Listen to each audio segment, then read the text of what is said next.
ल लिएन यहाँ हाम्रो साथीहरू आज हाम्रो साथीहरू रे हाम्रो दिनेश साथी जाँदैछ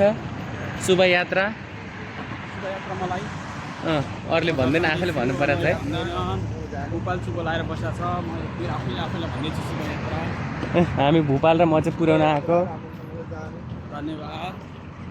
म चाहिँ घर जाँदैछु दाइ ल राम्रोसँग त घर गयो नि नगेन दाइले के को चासो हो नि होइन अरू केही भन्नु छ त बस स्टपतिर जाँदैछ हामी चाहिँ यता सबैलाई भेटे जतिले म जाँदैछु भन् म जाँदैछु भन्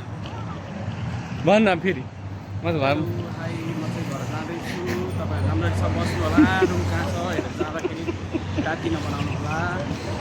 साइकलवाला नै भन् साइकल रोकेर भन्नु क्या एकचोटि ओइ रोक भनेर दाइ म घर जाँदैछु यो साथी घर जाँदैछ हाम्रो यो मदिनाले याद राख है यहाँ त तँलाई समोसा खाने ठाउँ यही होइन ऊ त्यो लुलु अगाडि त्यो डान्स हुँदैछ हामी हेर्दैछौँ ल कहिले आउँछस् रे अरू त सबै ठिकै होला नि त एकदम ठिक छ दाइ कतिको एक्साइटमेन्ट भइरहेछ एकदमै स्पाइडरम्यान छु कतिखेर घर पुग्नु भएको छ भोलि चाहिँ म काठमाडौँबाट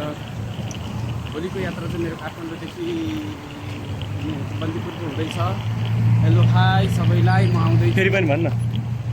दाइ म जाँदैछु घर भेटु जति मान्छेलाई घर जाँदैछु भन्ने भयो आज मान्छेले बोलाएर नि भन्छस् कि साइकलवाला बोलाएर भन्छु दाइले पनि भन्नुहुन्छ दिदीलाई पनि भन्नु छ बसिरहेको मान्छेलाई पनि गएर भनौँ जा एकचोटि भनेर आइज सबैलाई सुनाइदियो म घर जाँदैछु भनेर अरू केही बाँकी छ त बोल्नलाई बाँकी छैन घडी बिग्रिरहेको छ घडी बनाउँछु म बनाएर ल्याइदिइहाल्छु नि घडी त 5 दिनमा फोकटमा जाने भयो मेरो त्यसै मेरो 560 थियो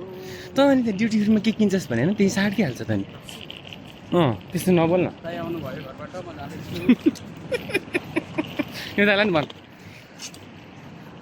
दाइ म गएको दाइ यो मान्छे घर जाँदैछ हेर्नुहोस् त अनुहार राम्रोसँग हेर्नुहोस् त 1 महिनासम्म हेर्न पाउनुहुन्न होला तपाईँले हो अर्को साथीले झोला लिएर गयो क्या हो त्यही झोलामा किम्ती सामान थियो क्या अरे मेरो काजु किसमिस झिकेर नखाऊ